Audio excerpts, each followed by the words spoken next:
We're going to be continuing in the vein of World Read Aloud Day. And my guest this morning is Debbie Goodman, Manager Corporate Communications of NALIS. Good morning, Debbie. Good morning, Lisa. You're no stranger to the program. No.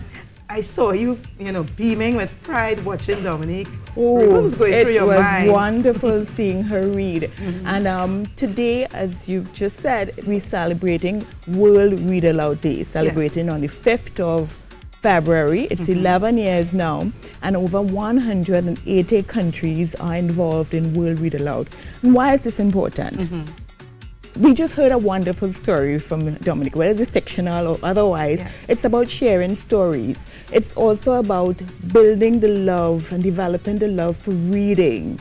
And what does that do? It helps our brains. I mean, researchers have spoken about how important reading is for our minds, and also it builds vocabulary skills. So when you read aloud, you're not only sharing your stories, but you're also building those wonderful skills. And also building confidence, the way Carrie and I spoke about before as well, because it helps you in terms of posture, and be able to project and so on.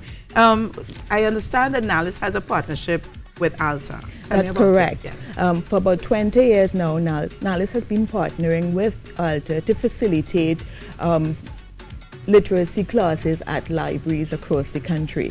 In 2008, we extended that partnership and we developed what we call the Youth Lit program, which targets persons between the ages of 8 to 15 who have literacy or reading challenges. And that has been a very successful program. Since we started that program in 2008, some 800 persons have benefited from that program, of course graduating.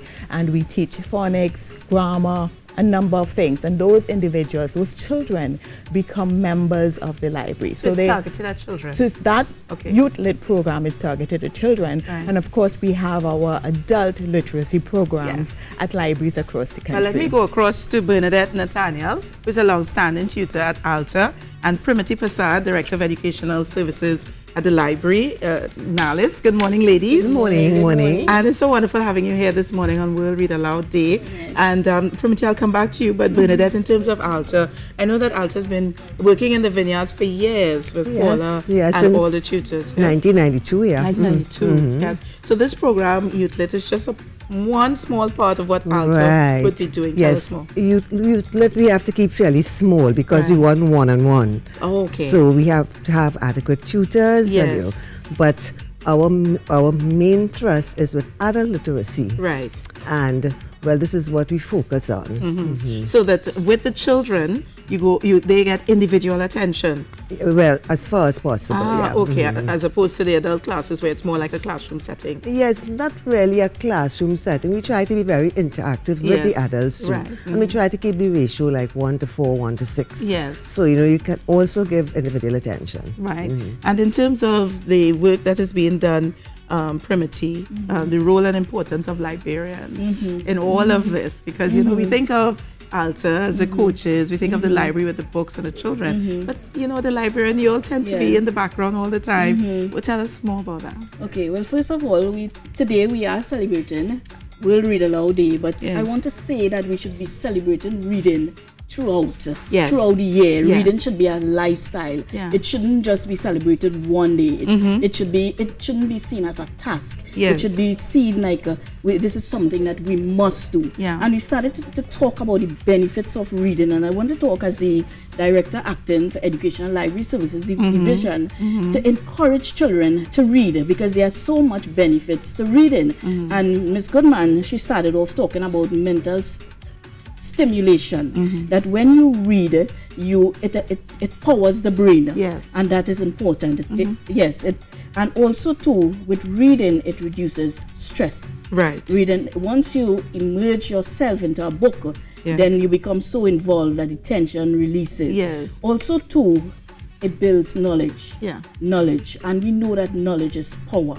And vocabulary expansion is another thing too, because if you are able to articulate yourself well, well then it boosts your self-esteem and so on. And also too, we have memory improvement. You can recall information. So this is what reading does. You can recall information. Helps with your creative writing skills Creative writing skills and your ability to think critically, your ability to analyze and to synthesize and communicate information. But I want to go back to the question on librarians, because in school, not many schools, or some schools have libraries, lovely libraries. Some schools are now struggling to put together their libraries.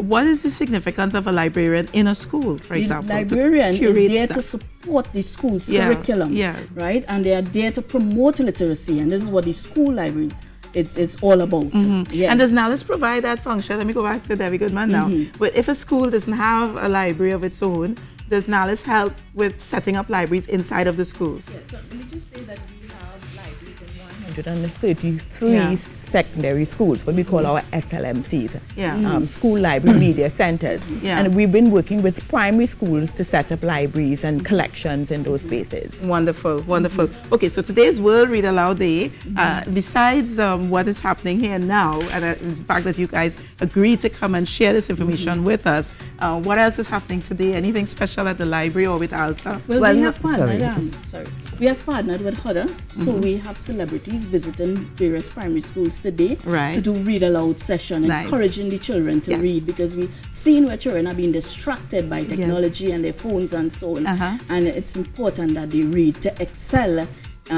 academically and life in general. And that is fun. I've done it with Sacred Heart Girls already, and that is fun. I didn't remember, I should have brought those pictures, because the entire school was there. It was really, really exciting. What is ALTA? Okay, well, not today really, but our signature event is a reading event. It's called Reading Under the Trees. Oh, nice. It's our third year. It takes place at the Botanical Gardens on March 21st. Right. And our students are so proud to be able to read. You know, they have learned to read, and they're proud to exhibit their skills. We also have published authors who come and interact and do some extracts from their work. And, you know, this is really an exciting event, so we're encouraging people to come. It is open to the public, free of charge, a picnic sort of atmosphere. Bring your blankets and your food and your drink, and look at our students. And it's in March. In March. So we're going to have you back on again, closer to the date. So I want to say public libraries throughout the country are having events. Today at the National Library on a lovely arcade, started at 6 o'clock this morning until 4, it's going to be read aloud sessions. So if you just want to grab a book and come down to the library, you're welcome. Wonderful. Okay, so what we're going to do is, I'm going to encourage you, I want to thank my guests this morning to come from NALIS as well as from ALTA, coming to share information about what is happening with regard to reading aloud, and to encourage you to read aloud. Perhaps you can have a read aloud session in your living room this evening. Get the children around, get the adults too. It might be fun. Have a little concert with reading, you know, this evening. Encourage your children to read. We're going to take in a few messages. Come right back here on the Now Morning Show.